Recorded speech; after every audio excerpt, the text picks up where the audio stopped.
দেখেন বিষয়টা নিয়ে যেই দৃষ্টিভঙ্গিতে দেখেন, আমার কাছে মনে হচ্ছে এটা প্ল্যান সি। প্ল্যান এ হচ্ছে বৈষম্য বিরোধী, প্ল্যান বি হচ্ছে জাতীয় নাগরিক কমিটি, প্ল্যান সি হচ্ছে এই টিমটা। এখন আজকের দিনে খুবই চাঞ্চল্যকর যে খবরটা গণমাধ্যমে ঘুরে বেড়াচ্ছে, অনেকে কিন্তু শুধুমাত্র হেডিং দেখেই বিষয়টা নিয়ে একরকম চিন্তা ভাবনা করছেন, কিন্তু ভেতরের খবরে একদম শেষে দুইটা লাইন আছে।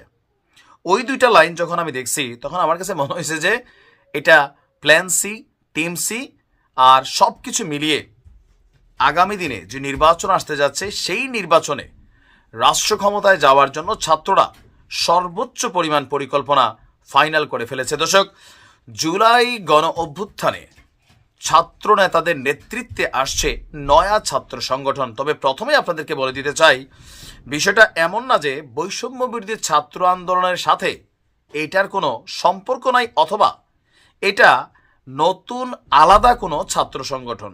অনেকেই ভাইবা নিছেন যে তাদের মধ্যে ঝগড়াঝাটি হয়েছে, যেহেতু এই কমিটির পদ নিয়ে আমরা দেখছি যে এখানে একটা গতকালকে থেকে ভিন্ন ভিন্ন ফেসবুকে যার যার অনুসারী, সার্জিসের অনুসারী, বাকেরের অনুসারী, তারপর যে যারাই আছেন তাদের অনুসারীরা আলাদা আলাদা স্ট্যাটাস দিচ্ছেন। বাট এইটা হচ্ছে আলাদা খেলা। খেলাটা কি আমরা যদি দেখি যে আজকে এই আন্দোলনের অন্যতম ছাত্রনেতা এবং সমন্বয়ক আবু বাকের মজুমদার ঢাকা বিশ্ববিদ্যালয়ে মধুর ক্যান্টিনে আয়োজিত এক সংবাদ সম্মেলনে তিনি বলছেন, জুলাই অভ্যুত্থানের শক্তি থেকেই আসতে যাচ্ছে নতুন এই রাজনৈতিক ছাত্র সংগঠন।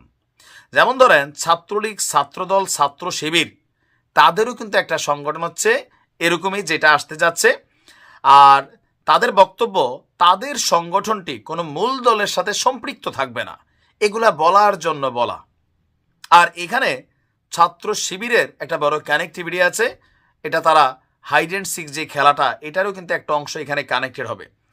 তাদের বক্তব্য হচ্ছে জুলাই আন্দোলনে মানুষ যে রায় দিয়েছে সেটি এই সংগঠনের ভিত্তি। মূল থিম হবে স্টুডেন্ট ফার্স্ট, বাংলাদেশ ফার্স্ট। এটাতে হবে কি, বাংলাদেশে মূলধারার যে রাজনৈতিক শক্তিগুলোর সাব পার্ট আছে ছাত্র শক্তি হিসাবে, ছাত্রদল, ছাত্রলীগ, ছাত্র শিবির, তো এই বৈষম্য বিরোধীরা কলেজ ক্যান্টিনে বা কলেজ ক্যাম্পাসে এরা তো আলাদা আলাদা।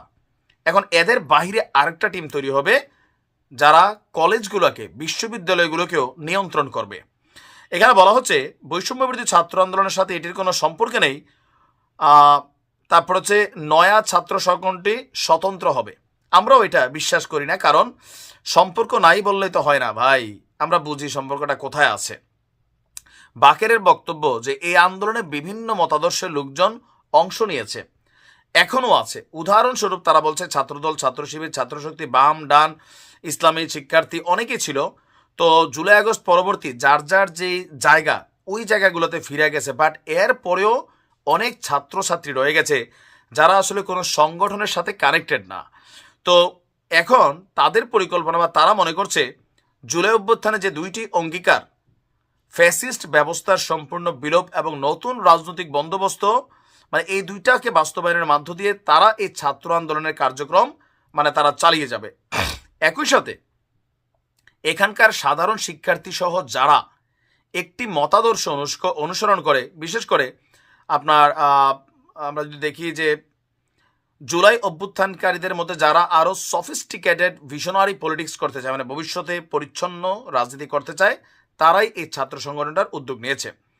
তাদের বক্তব্য যে ফেসিবাদী ব্যবস্থায় সকল ছাত্র সংসদ কক্ষিগত ছিল, এখন এগুলা আস্তে আস্তে হবে। আচ্ছা, তো কবে নাগাদ?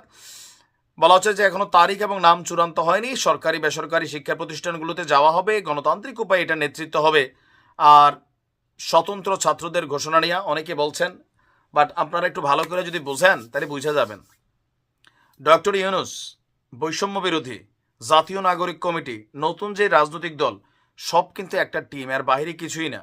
তবে এই টিমগুলোর একটা জিনিস ছিল না, যে তারা যখন রাজনৈতিক শক্তিতে তারা পরিবর্তিত হচ্ছে, তখন তাদের কলেজ ক্যাম্পাস, বিশ্ববিদ্যালয়, স্কুল কলেজে তারা কাদের নিয়ে কাজ করবে, এজন্য তাদের একটা ছাত্র সংগঠন দরকার। আর ওই ছাত্র সংগঠনটারই নতুন এই ফরম্যাটটা হচ্ছে এটা। বেসিক্যালি সবাই একটাই টিম, 5 ভাগে বিভক্ত, প্রত্যেকেরই কাজ হবে বৈষম্য বিরোধী বা জাতীয় নাগরিক কমিটি থেকে যারা রাজনৈতিক শক্তি হিসাবে যাবে, তাদের যে লেজুর ভিত্তিক সংগঠন হিসাবে সমাবেশ, বিভিন্ন প্রোগ্রাম, কাজ লাগলে ধরেন মব জাস্টিস, অনেক জায়গায় তারা কিন্তু করছে, হয়তো ভবিষ্যতে করবে, নাও করতে পারে। বাট মূল রাজনৈতিক দলটার পাওয়ার যে বেসটা এটাই হবে এই ছাত্র সংগঠন। এটা আমার ক্যালকুলেশন বলছে, নাও হইতে পারে, বাট এটাই হবে। এখন দৃশ্য তো আমরা ক্যাপশন আমরা এটাই দিছি যেটা আপনারা দেখছেন, বাট আমার অ্যানালাইসিস বলছে এটা আলাদা কিছু না, এটা ঘুরে ফিরে একই জায়গায়। ভালো থাকুন, আসসালামু আলাইকুম।